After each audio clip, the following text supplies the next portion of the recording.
Shalom saudaraku. Apa kabar Anda pagi ini? Kiranya berkat dan lindungan Tuhan menjadi bahagian kita. Sebelum kita merenungkan firman Tuhan pada pagi ini, mari kita berdoa. Bapa yang baik, Bapa di dalam surga, terima kasih untuk kasih-Mu setiap hari dalam hidup kami.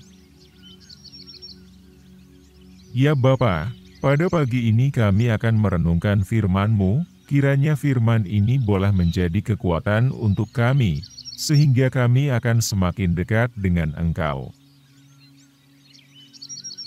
Berkati para pemirsa yang sedang mendengarkan firman-Mu, dimanapun mereka berada.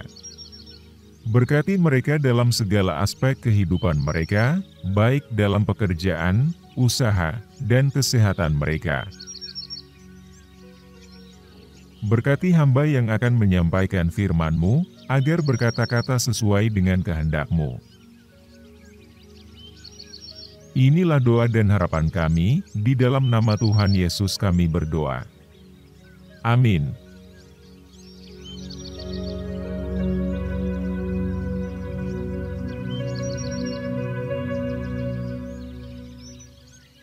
Saudaraku, ayat renungan kita pada pagi ini tertulis dalam Filipi 2, ayat 3 dan 4. Demikian firman Tuhan. Janganlah berbuat apa-apa dengan persaingan atau kesombongan, tetapi hendaklah dengan rendah hati masing-masing menilai saudaranya lebih tinggi daripada dirinya sendiri. Janganlah setiap orang hanya memperhatikan kepentingannya sendiri, tetapi juga memperhatikan kepentingan orang lain. Saudaraku, sikap rendah hati adalah salah satu karakteristik penting dalam kehidupan Kristen. Meskipun sikap rendah hati seringkali terlupakan atau diabaikan dalam dunia yang kompetitif ini, Allah menginginkan kita sebagai umat-Nya untuk hidup dalam rendah hati, mengikuti teladan Yesus Kristus sendiri. Bersikap rendah hati berarti kita memiliki pemahaman yang tepat tentang diri kita sendiri, dan memperlakukan orang lain dengan hormat dan perhatian yang tulus. Ketika kita bersikap rendah hati, kita tidak mencari pengakuan atau keunggulan pribadi, tetapi kita mengutamakan kepentingan orang lain. Kita tidak menilai orang lain berdasarkan status, jabatan, atau kekayaan mereka, tetapi kita menghargai mereka sebagai anak-anak Allah yang berharga. Salah satu ilustrasi yang dapat kita gunakan adalah kisah Yesus mencuci kaki para murid-Nya sebelum makan malam terakhirnya sebelum disalibkan. Pada saat itu, tugas mencuci kaki adalah pekerjaan yang dianggap rendah dan hanya dilakukan oleh hamba. Tetapi Yesus, sebagai Tuhan yang Maha Tinggi, mengambil tugas itu sendiri dan memberikan contoh sikap rendah hati kepada murid-murid-Nya. Ia ingin menunjukkan betapa pentingnya sikap rendah hati dan pelayanan tanpa pamrih dalam kehidupan Kristen.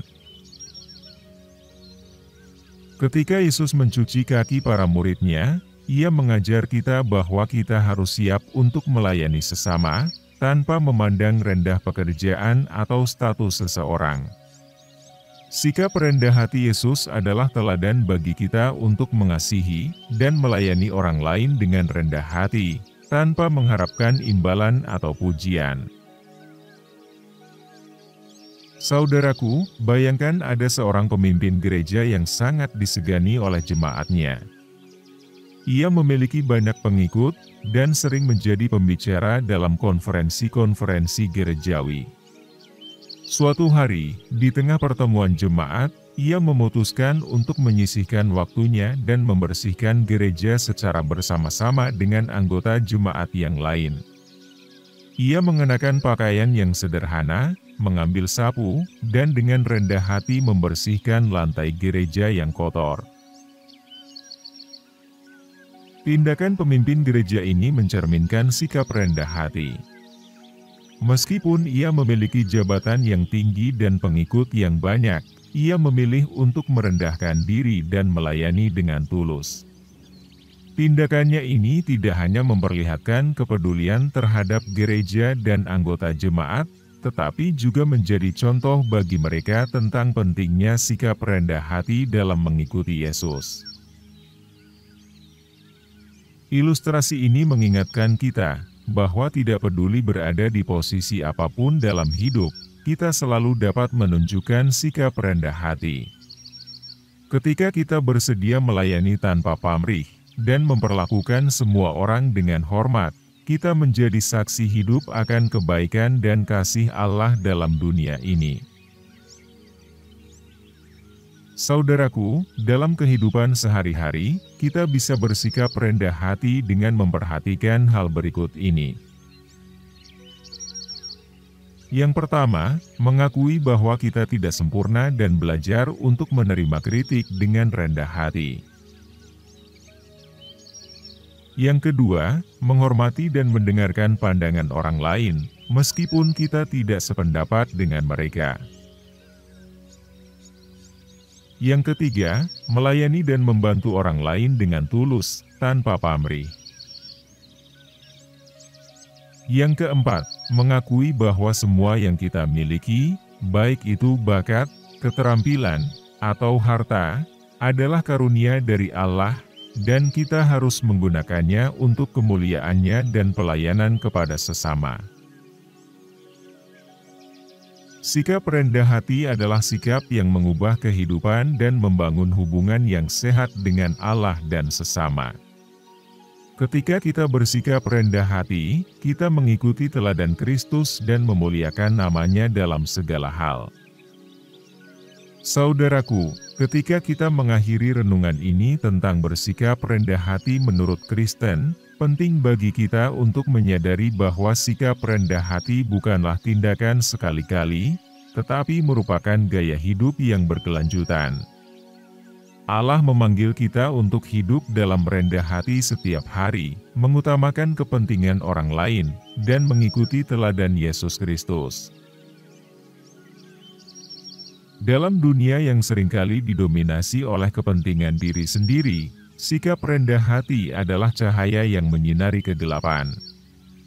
Ketika kita bersikap rendah hati, kita menjadi perpanjangan kasih dan kemurahan hati Tuhan kepada dunia ini. Sikap rendah hati membawa persatuan, kerendahan hati, dan pelayanan yang tulus.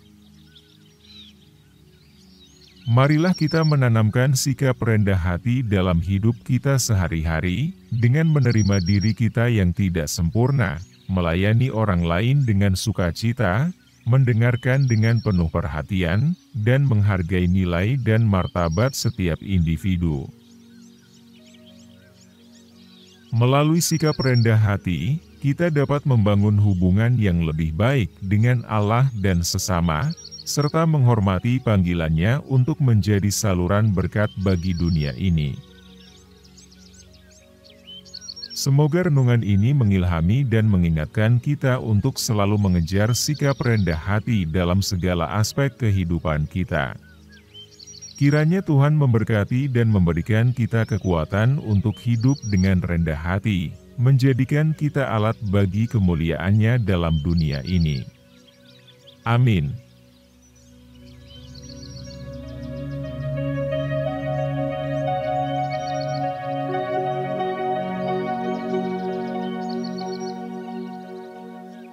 Saudaraku, sebelum mengakhiri renungan pada pagi ini, mari kita kembali bersatu dalam doa.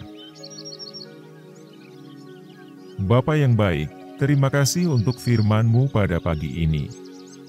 Pada pagi ini kami akan melanjutkan aktivitas kami, baik dalam pekerjaan, usaha, dan kegiatan pada hari ini. Kiranya lindungan dan tuntunan Tuhan boleh menjadi bagian kami. Memberkati kami dalam kehidupan pribadi kami, memberkati untuk keluarga kami dimanapun mereka berada. Memberkati para pemirsa dimanapun mereka berada. Berkati mereka dalam setiap usaha pekerjaan mereka. Berikan kesembuhan kepada mereka yang sedang sakit, dan memberkati dalam masa tua mereka. Terima kasih Bapa, ampuni kami dari segala dosa dan pelanggaran kami, karena kami sudah berdoa di dalam nama Yesus Juru Selamat kami. Amin.